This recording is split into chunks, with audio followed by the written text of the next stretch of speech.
আজকের বিশেষ বিশেষ সংবাদ শুরু করছি গণতন্ত্রের চতুর্থ স্তম্ভ। আমি প্ল্যাটফর্ম একাডেমির ছাত্রী শাহরি পারভিন। আমি প্ল্যাটফর্ম একাডেমির ছাত্র শাহিন শামির। ভারতের উপর 25% শুল্ক চাপিয়েছে আমেরিকা। শুল্ক কাঠামো কার্যকর হলে কৃষিক্ষেত্রে কর্পোরেটাইজেশন হতে বাধ্য। এই নিয়ে তীব্র প্রতিবাদ ইতিমধ্যে জানিয়েছে সারা ভারত কৃষক সভা। এবার এক রিপোর্টে উঠে এলো অন্য আরেক ছবি। সেখানে দাবি করা হয়েছে, যদি সেপ্টেম্বরের পরও ওই শুল্ক চাপানোই থাকে, সেক্ষেত্রে দেশের বৃদ্ধির হার নামবে 6.2%-এর নিচে। এস&পি মার্কেট ইন্টেলিজেন্স রিপোর্টের দাবি এমনই। শুধুমাত্র অনুদানের 1,10,000 নয়, প্রত্যক্ষ এবং পরোক্ষভাবে রাজ্যের 44,000 সর্বজনীন পূজা কমিটিগুলোকেই আরো বিপুল পরিমাণ লক্ষ্মী লাভের সুযোগ করে দিলেন মুখ্যমন্ত্রী মমতা বন্দ্যোপাধ্যায়।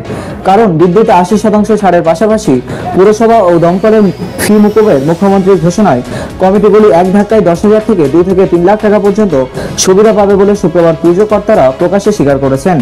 অপারেশন মহাদেবের পর এবার অপারেশন অখর। জম্মু ও কাশ্মীরে পুরোদমে জঙ্গি নিকেশ অভিযান চালাচ্ছে ভারতীয় সেনা। শনিবার সকালে কুলগামে ভারতীয় সেনার অপারেশনে এক জঙ্গি নিকেশ হয়েছে বলে খবর। তবে বিস্তীর্ণ এলাকা জুড়ে এখনো তল্লাশি এবং জঙ্গি দমন অভিযান চালাচ্ছে ভারতীয় সেনা। রিলায়েন্স গ্রুপের চেয়ারম্যানের বিরুদ্ধে লুক আউট নোটিশ জারি করল ইডি। অর্থাৎ আপাতত দেশ ছেড়ে যেতে পারবেন না তিনি। শুক্রবারই তার সঙ্গে সম্পর্কিত একাধিক অফিস এবং অন্যান্য স্থানে তল্লাশি চালায় কেন্দ্রীয় তদন্তকারী সংস্থাটি। তল্লাশি চলাকালীন অনিলকেও তলব করা হয় নয়াদিল্লির ইডি সদর দপ্তরে। এরপর বিকেলে রিলায়েন্সের গ্রুপের চেয়ারম্যানের বিরুদ্ধে লুক আউট নোটিশ জারি করল ইডি। রাজ্যের মেগা প্রকল্প আমাদের পাড়া আমাদের সমাধান সুষ্ঠুভাবে সম্পন্ন করতে পুরুলিয়ায় 23 অধিকারীকে নিয়ে টাস্ক ফোর্স গঠিত হয়েছে। জেলা শাসক রজন নন্দর তত্ত্বাবধানে রাজ্যের নির্দেশে ওই টাস্ক ফোর্স শুক্রবার বিকালে পুরুলিয়া জেলা প্রশাসনিক ভবনের কনফারেন্স হলে ওই টাস্ক ফোর্স ও জনপ্রতিনিধিদের নিয়ে বৈঠক করেন জেলা শাসক। যেভাবে রাজ্যের এই বৃহৎ প্রকল্পটি রূপায়িত হবে তা এই বৈঠকে বিস্তারিতভাবে তুলে ধরেন জেলা শাসক। দমদম বিমানবন্দরে ভাঙচুর, কাজ ভেঙে পালানোর চেষ্টা, গ্রেফতার বাংলাদেশি যুবক। ধৃতকে প্রাথমিক জিজ্ঞাসাবাদের পর পুলিশের হাতে তুলে দিয়েছে বিমানবন্দর কর্তৃপক্ষ। তাকে জারি করছে পুলিশ। কেন পালানোর চেষ্টা করলেন তিনি? কিছু পাচারের চেষ্টায় ছিলেন? উঠছে সেই প্রশ্ন। সব খতিয়ে দেখছেন তদন্তকারীরা। প্রযুক্তির দুনিয়ায় নতুন অধ্যায় সূচনার পথে কলকাতা মেট্রো। ইস্ট ওয়েস্ট করিডোরে হাওড়া ময়দান থেকে এসপ্ল্যানেড পর্যন্ত অংশে চালকবিহীন ট্রেন চালানোর পরীক্ষামূলক পদক্ষেপ নিতে চলেছে কর্তৃপক্ষ।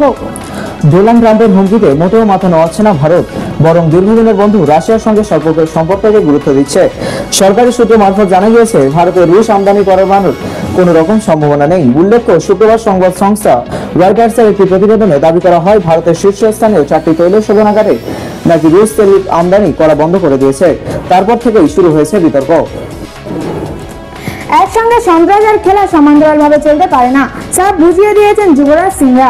যে কারণে পাকিস্তানের সঙ্গে বিশ্ব লেজেন্ডস চ্যাম্পিয়নশিপের সেমিফাইনাল খেলতে রাজি হননি তারা। কথা মতো এই নাম প্রত্যাহার করেন শিখর ধাওয়ানরা। আর এই ঘটনার পরে বড়সড় সিদ্ধান্ত নিল পাকিস্তান ক্রিকেট বোর্ড। জানানো হয়েছে, আগামী দিনে কোনো প্রাইভেট লিগের ক্ষেত্রে দেশের নাম ব্যবহার করা যাবে না। ওভালে বোলাররা ম্যাচে ফিরিয়েছেন ভারতকে। মোহাম্মদ সিরাজ এবং প্রসিদ্ধ কৃষ্ণ মিলে 8 উইকেট শিকার করে ইংল্যান্ডকে গুটিয়ে দিয়েছেন 247 রানে। প্রসিদ্ধ নামের পাশে 62 রানে 4 উইকেট, সিরাজ খান 86 রানে 4 উইকেট।